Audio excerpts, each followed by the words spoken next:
حضرت سیدنا ابو ہریرہ رضی اللہ تعالی عنہ آپ ارشاد فرماتے ہیں کہ ایک دفعہ میں حضرت امیر المؤمنین سیدنا عمر فاروق رضی اللہ تعالی عنہ کی بارگاہ میں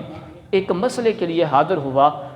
تو میں بیٹھا ہوا تھا، تھوڑی دیر گزری تو ایک اور بندہ آ گیا اور اس نے بھی آ کر وہی مسئلہ بیان کرنا شروع کر دیا جس مسئلے کے لیے میں آیا ہوا تھا۔ اس بندے نے عرض کی، یا امیر المؤمنین، میں آپ کے پاس ایک بات کرنے کے لیے آیا ہوں، ایک مسئلہ پوچھنے کے لیے آیا ہوں۔ تو حضرت سیدنا فاروق اعظم رضی اللہ تعالیٰ عنہ نے ارشاد فرمایا، پوچھو کیا پوچھنا چاہتے ہو؟ تو اس شخص نے عرض کی، یا امیر المؤمنین، میری ماں بوڑھی ہو چکی ہے، لاغر ہو چکی ہے، ضعیف العمر ہے، چل پھر نہیں سکتی، نہ خود کھانا کھا سکتی ہے۔ یا امیر المؤمنین، جب بھی اس کو پیشاب کی حاجت ہوتی ہے، جب بھی اس کو بیت الخلاء کے لیے لے کر جاتا ہوں تو یا امیر المومنین کیا ہوتا ہے، راستے میں میری ماں جو ہے وہ میرے اوپر ہی پیشاب کر دیتی ہے، راستے میں ہی میری ماں میرے اوپر پیشاب کر دیتی ہے۔ تو یا امیر المومنین، کیا میں نے اپنی ماں کا حق ادا کر دیا ہے؟ کیا میں نے اپنی ماں کا حق ادا کر دیا ہے؟ تو حضرت سیدنا عمر فاروق رضی اللہ تعالی عنہ فرماتے ہیں کہ اے سوال کرنے والے، تیری اور تیری ماں کی سوچ میں بڑا فرق ہے،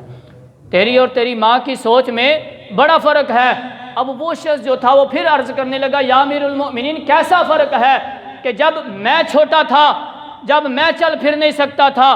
میری ماں جو ہے وہ جوانی تک تھی، اور جب بھی مجھے پیشاب کی حاجت ہوتی میری ماں مجھے اٹھا کر بیت الخلاء تک لے جاتی، لیکن میں راستے میں ہی اپنی ماں کے اوپر پیشاب کر دیتا۔ بچپن میں اپنی والدہ پہ پیشاب کرتا، اب جب میری ماں جو ہے وہ بوڑھی ہو گئی، چل پھر نہیں سکتی، لاغر ہو گئی، کمزور ہو گئی، اب جب میں اپنی ماں کو اٹھا کے بیت الخلاء تک لے کے جاتا ہوں میری ماں میرے اوپر ہی پیشاب کر دیتی ہے۔ یا امیر المؤمنین، حساب تو برابر ہو گیا، جب میں چھوٹا تھا میں اپنی ماں پہ پیشاب کرتا تھا، اب جب میں بڑا ہو گیا میری ماں بوڑھی ہو گئی، میری ماں جو ہے وہ میرے اوپر پیشاب کر دیتی ہے، حساب تو برابر ہو گیا، سوچ میں فرق کیا ہے؟ اللہ اکبر کبیرہ۔ اب حضرت سیدنا امیر المؤمنین عمر فاروق رضی اللہ تعالی عنہ کی آنکھوں سے آنسو جاری ہو گئے اور ارشاد فرمانے لگے، اے سوال کرنے والے سن، تیری اور تیری ماں کی سوچ میں فرق یہ ہے کہ آج جب تیری ماں بوڑھی کمزور ہو چکی، تیری ماں لاغر ہوگی، ضعیف العمر ہوگی،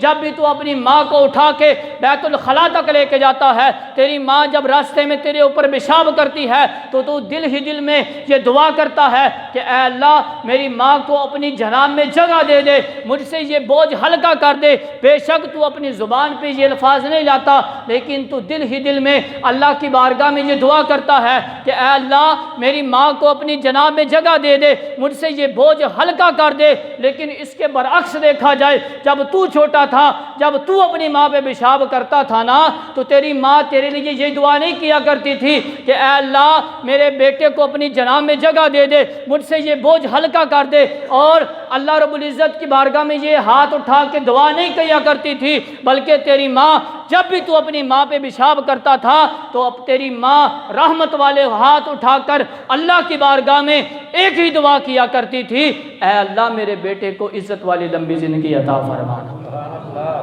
اے اللہ میرے بیٹے کو